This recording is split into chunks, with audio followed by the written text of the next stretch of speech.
Well, hello. Good afternoon. My name is Gina Badality, in case you don't know me.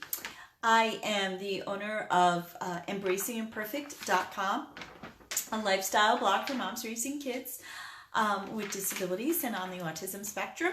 I'm also a freelance writer, and I specialize in health and wellness. And today we are going to talk about a stroke. I thought it was an important topic to share because this month, March 2019, is the 20-year anniversary since I had my one and only stroke. And I had a long time ago. It turned out to be a blessing, actually. But it was a pretty challenging time, and it was a very serious stroke as well. And I'm very blessed, and only by the grace of God did I survive with no damage. So I thought I would talk today, since it's supposed to be Blood Clot Awareness Month. I don't know who made that up, though. It just seems like a thing some marketing company made up.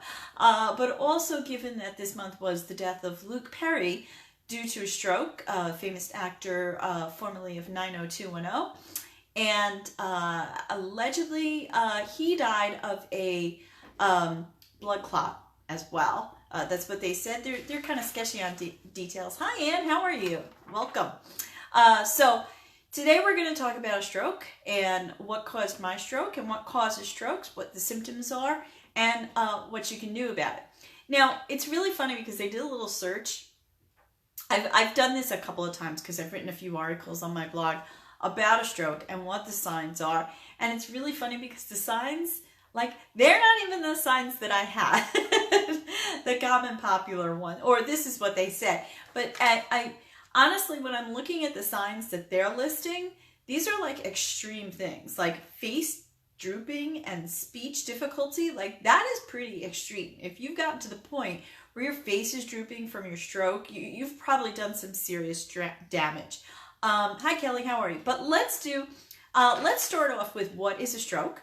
And then I'll share a little bit more about my stroke and tell you what it is, tell you the signs, so you can help people who might be at risk. So there are two kinds of strokes. So it's called ischemic, which is really a blood clot in your brain. So the blood has already clotted, and it was either formed in your brain or it traveled to your brain. And the other is called hemorrhagic, which is when a blood vessel in your brain bursts. And apparently I'm very special because when I was in the hospital, they told me, oh, guess what? You have both. They said you have a clot and you have a bleed. So aren't I special? But essentially it cuts off the blood flow to the brain and it causes brain damage. And hopefully it only causes temporary damage, but of course it can cause permanent damage. Hi, Tara, welcome. So like I said, some of the signs that they were listing on the website are on some of the medical sites were face drooping, arm weakness, speech difficulty, that's not from being drunk, obviously, seeing double, temporary loss of vision, but none of those, and falling asleep and numbness. Now, falling asleep and numbness is also poor circulation. So in my life, I've had poor circulation. I used to get it in my foot all the time because I have very square feet, so it's hard to find shoes that fit properly. And once I figured out that's why my foot kept falling asleep, I made sure that I always bought the right shoes. But that circulation issue was not my problem because once I changed my shoes, then I didn't have circulation issues anymore. But a circulation issue can be a sign of stroke or not. So it's kind of one of those little tricky things. None of those were my signs of stroke. My sign of stroke, the day I had my stroke, which I didn't, I had the week before I had my stroke where it was real serious and they determined what it was. I was working in the day full time, and I was going to school at night, and it was Monday night. It was my most hated class, chemistry. And I went to pick up my dry clean. My legs felt wobbly. So that's leg weakness. It's interesting because I saw that some of the signs, some of the sites wrote down arm weakness, but I had leg weakness. So if you have weakness, kind of a wobbly feeling in any part of your body that feels unnatural, that could be a sign of a stroke. So I came home and I lied down and I decided to cut class. And my husband came home and I said to him, I do not feel right today. I can't explain why my legs feel wobbly. I never thought of weakness because up until a year ago, I was never athletic. So it would have never occurred to me to think that. So he was like, okay, just relax, take it easy tonight. And I said, I feel bad about missing chemistry. I hate that class, but I'm going to study chemistry in bed. And when I did go into my bedroom and lie down, I actually felt myself go into a seizure. So a seizure is also a sign of stroke.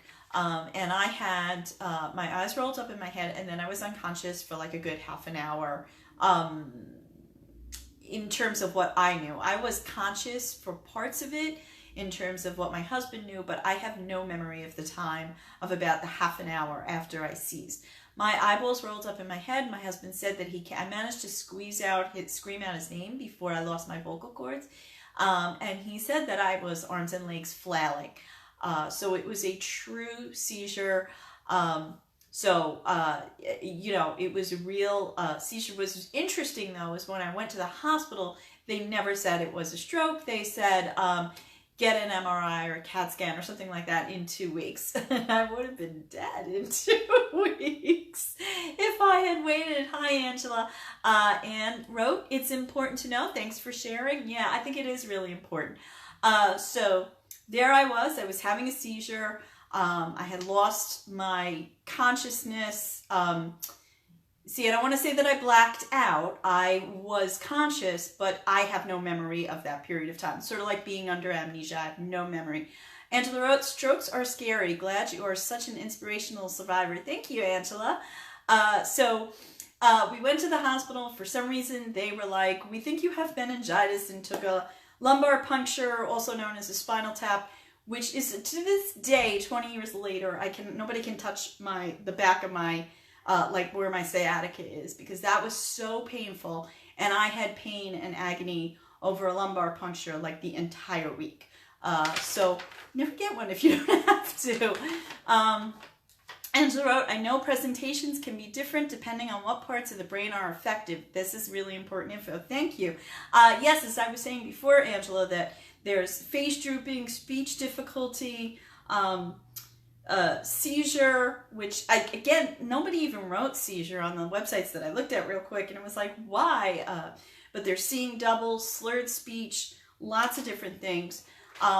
So they sent me to the hospital. I was only there for a day or two, and then they sent me home, said, go get your CAT scan in 2 weeks. And then the week progressed.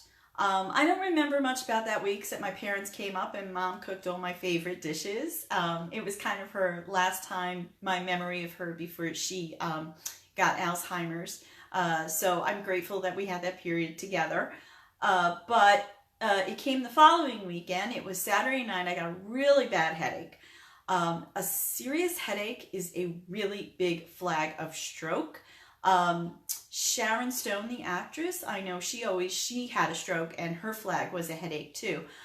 So I was in my house and I went to bed, and I thought it was like a sinus headache, or I really didn't connect what was going on, because they were so mealy-mouthed about what happened to me. They had never really said, well, maybe it's a stroke. They were like not concerned that much about what happened to me. And I went to bed. My husband gave me an Excedrin. I can't even look at a bottle of Excedrin without freaking out now. But he gave me an Excedrin, and I went to bed on Saturday night, and I woke up Saturday morning, and my headache was 10 times worse. Like I couldn't pick myself up off the bed, and I freaked out, and I said, we have to go to the doctor. But this was 1999, so I was like, there's no doctors open on Sunday. And actually there was one right by our house. So I went into the doctor's office, and the poor guy, I threw up all over everything because I was in so much pain. Like I have never to this day, I get some really killer day-destroying sinus attacks. It's been really bad this year, but nothing like if you cannot even pick your head up 2 inches without throwing up, that's some awful pain. Our story is we went to the hospital. My dad drove me. Like I said, my parents were visiting us in New York. They lived in Delaware. My dad drove me and took a wrong turn. We ended up at North Shore, which is a teaching hospital, and they put me in the medical intensive care unit where I was the only conscious person. So they put me by the window, which I guess is nice. I was in dead of winter, so it didn't really matter much. But they told me that I had both the clot and the bleed. So I essentially had 2 things going on. And at this point, they kept coming in and saying to me, are you on birth control? And tell us about your cocaine addiction. And I was like, what are you guys talking about? And I'm from New York. I had some friends that did some pretty wild things back then, but I would never remotely ever take cocaine because I have sinus allergies. Why would I do that to myself? And I used to tell the doctors this. I would say, I don't have a cocaine addiction. I have sinus allergies. I'm not stupid. Hi, Amelia. That was the reason why I had a stroke. They actually couldn't find me. They took all kinds of tests. There's my daughter, Amelia. Come and say hello. Hi. She just got home from school. All right, I got to do my Facebook. See you later. Close the door, hon. Thank you. So that was a cause of stroke. Birth control pills. Extended use of birth control pills. I had only been on birth control pills a little bit in my life, and ever since the stroke, then they were like, you can never go on them ever again. So I don't know if they've changed the formulas by now, but it was definitely a no-no if you had any kind of blood clotting or a stroke. So I did have the signs of seizure, leg weakness, the week before, and then the week after I had the headache. And that was the big thing, was the headache. You'd think seizure would be a big flag, though. I never had a seizure before or since. So in 53 years of life, the only time I had a seizure was when I was having a stroke. So you would think that would be a pretty big red flag, but okay. So I had, I'm very lucky and very blessed, because nothing happened. We went to this wrong hospital. It was a teaching hospital. They did all the, they put the dye in me and all that stuff they did. I don't have a whole lot of memory. I do remember that the nurse was like 20 years old and gorgeous, and I wouldn't go to the bathroom because you were forced to use the bedpan. The next day, I remember we had this brunette nurse who was just the loveliest person in the world, and took care of me so wonderfully. And I felt bad for getting sick on her twice in a row, and she had to clean me twice in a row, and she was like, that is my job, honey, don't even sweat it. She yelled at my cousin who came in with a cell phone, and she made her get out. I don't think I need this anymore. But those are the symptoms. So the reason I had a stroke, I found out 4 years later when I got pregnant, and my OB blood tested me. I actually have a genetic disorder where my blood clots too quickly. It's, so for me, it's really only prophylactically preventable. The only way I can really prevent stroke is to have my blood monitored. I am on blood thinners. Being on Coumadin means, they told me for life. At first they put me on aspirin, but then they put me on Coumadin. Hi, Zoe. Come back a little later, honey. Say hi. You want to say hi? Say hi. Mom, okay. Can I have your phone, please? No, I'm using it right now, sweetie. See? I'm talking to people. You go and I will come down and... Oh. I'll give you my phone when we're done for a little bit. Just a little bit. Okay? All right. So I had... sorry about that. What? She's bored. And I had that... what was I talking about? Oh, I have that blood clotting disorder, and it was a good thing that I found out. And I happened onto a wonderful OB who was like, we're not going to let you go unless we know. And what caused it, because a lot of women who don't know they have these kinds of conditions have a stroke and die in child labor or directly after labor. So it was really good that, I always feel like God protected me. Like, I found out about that before Amelia was born. And that way my 2 pregnancies were safeguarded. So, so that's it. That's my stroke story. It was scary, but it gave me, I was going to talk about how to prevent a stroke. And you can, stroke, it can be caused by, hold on a second, a number of issues. It can be caused by high blood pressure, uncontrolled diabetes, so if you're just not taking care of your diabetes, high cholesterol, smoking, excessive drinking, obesity, and certain artery diseases. It can also be caused by, nobody listed this, birth control, cocaine use, and genetic mutation. That's what I have. Or the other thing, the medical condition it can be caused by is atrial fibrillation, which is a type of irregular heartbeat. So those are the causes. Other than the atrial, the genetic, all of these things can be, you can control your cholesterol. You can take care of your high blood pressure. You can quit smoking or drinking or overeating. And if you have diabetes, please, please, please manage it. Don't let that go. I know our former pastor, when we first moved to Pennsylvania, his mother lost parts of her, she lost her leg or something because of complications due to diabetes. So you can't play if you have diabetes. And I didn't even realize that stroke was something that could happen to you. It's pretty serious. And then when you have a stroke, it was very interesting after stroke. I went through physical therapy, and I just, my therapist, I remember he was like this short American. He was American. He was like Filipino descent, because he always talked about like his culture and his like the foods that he liked to eat and stuff. But he would tell me, like, no, seriously, like, be careful. He's like, don't stress yourself. And I would be okay. And he's like, no, I mean, like, if you go to the bathroom, don't stress yourself. Like, just let it be natural. And I always thought it was really funny. But I took what he said to heart, in that kind of changed my life. I would go to work, and I'm a very, like, procrastinator type, and I love my sleep. And I would go to work, and I would be like, just make it just in the nick of time.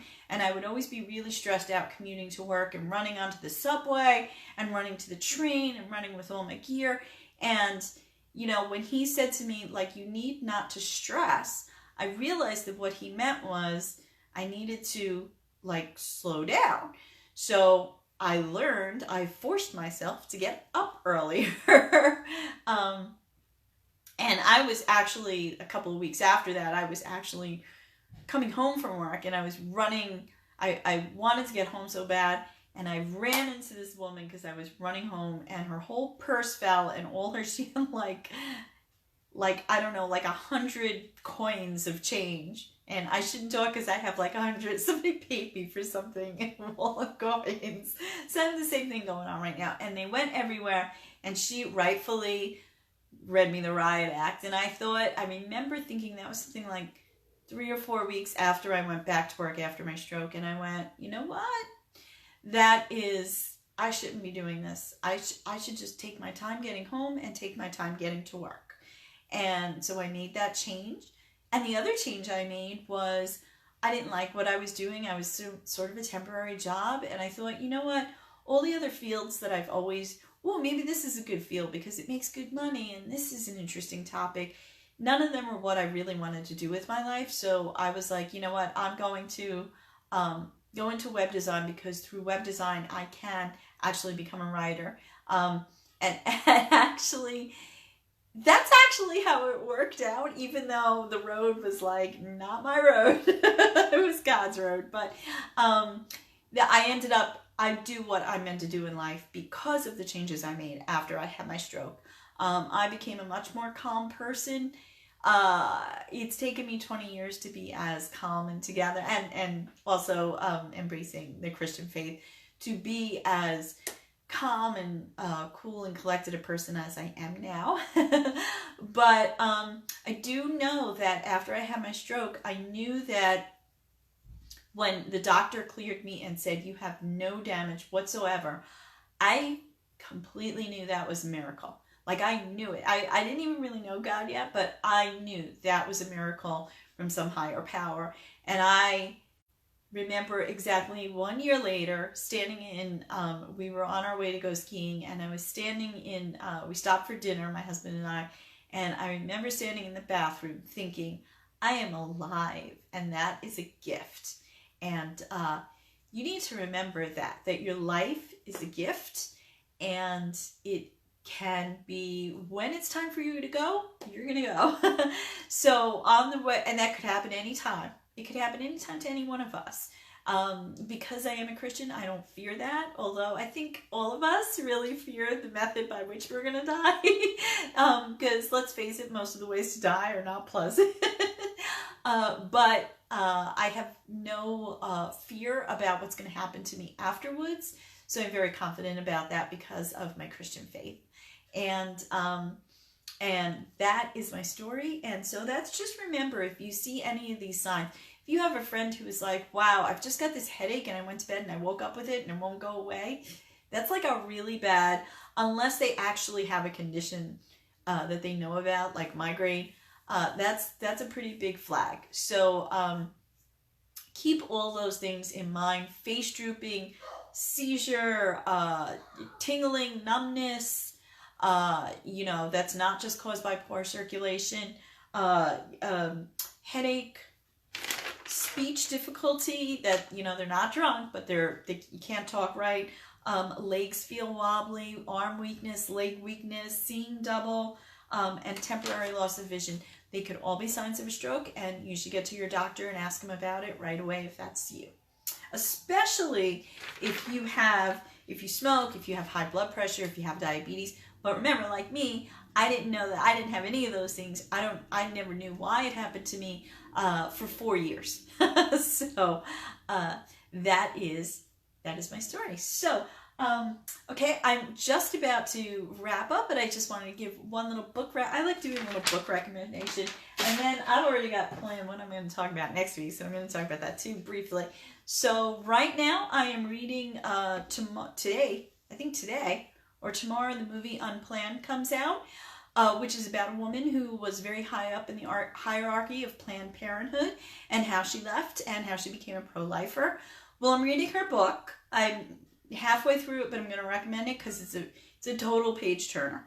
My only complaint is that I know the reason she did it, but I read a lot, so I get very like, oh, why is she doing this? She repeats the mission that they told her was their mission when she first got hired, and how their mission completely changed. And it's a very good story.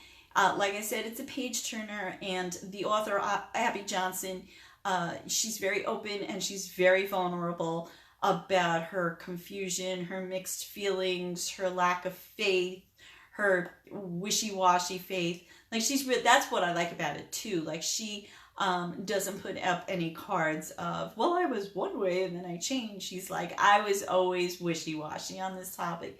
And, she completely 100% takes responsibility for being blind to certain things. So I like that part of it too. And like I said, it's just a page turner. So I highly recommend reading Unplanned by Abby Johnson. Possibly before you see the movie, you might already have tickets. So, and I was listening to Word FM, and that movie was supposed to come out like 6 months ago, and they were talking to the producer or the director. I missed it because I was driving, and he said that they kept getting postponed. They got postponed for a couple of months, and then they got postponed for a couple of more months, and then they were like, God said, not yet, not yet, not yet. They had all these things happen that it was like, yeah, we're going to keep going, but not yet, not yet. You write the script, but we're not going to shoot it yet, not yet, not yet. And then all this crazy stuff happened with the laws. at the beginning of the new congressional turn in January and all this late term abortion stuff. And he's like, it wasn't even supposed to be in March. It was supposed to be 6 months ago that this movie launched. And then they were like, but in God's, all this stuff happened in that last 6 months with all these new laws. And so, he was really like, this is God's timing for this movie. So, I don't know if I want to see it. I don't know if that's a great, my husband and I only see movies on date night. I don't know if I want to see that on date night. I could rent that. But I'm reading the book anyway, so it's a pretty good book. And I highly recommend it. Okay, so I'm going to put a link on the details, more in-depth details of the night of my stroke, and another post that I wrote on stroke symptoms. And that's it for me, but I would love it if you would join me next Friday at 3 o'clock, because I am going to talk about happiness, contentness, and joy. What's the difference, and how you can have them in your life. And I'm super excited about the topic. I wrote it like a week ago, and I've just been so busy. But I am going to commit to another Facebook Live next Friday at 3 o'clock on happiness, contentment, and joy, and how you can make those a part of your life starting today. And how we are actually thriving right now. That'll be part of my story too. Well, excuse me, I got a little congested. Thank you for tuning in. I hope to see you next week, and please go ahead and share the video with your friends. And I am, again, Gina Badality and EmbracingImperfect.com. You have a wonderful week embracing the imperfectness within you, and I will see you soon. See you next week. Bye.